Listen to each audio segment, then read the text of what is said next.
Seguro que dice San Pedro,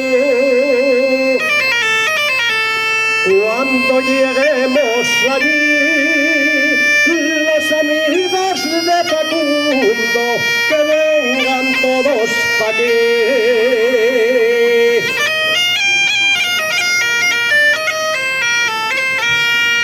Facundo, el de Río Turbio, el de la cara risueña,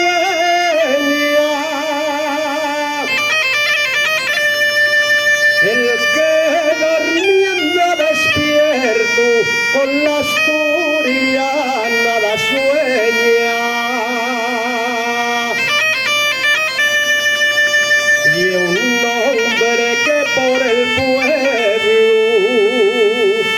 trabaja con devoción, poniendo tiempo y esmero, el alma y el corazón.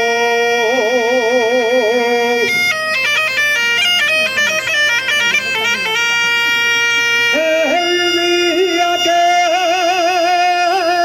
Dios me lleve de este pico caro mundo,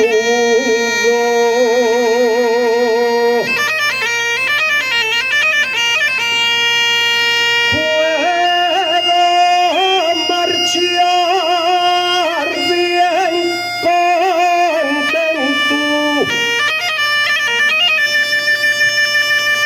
porque conocí a Facundo.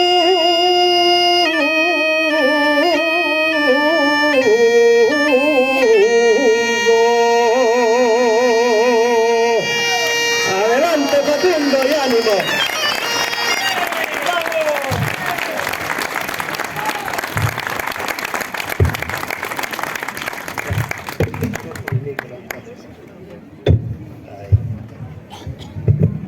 Bueno, estamos casi llegando a la final ya para que todo el mundo ya marchemos a comer.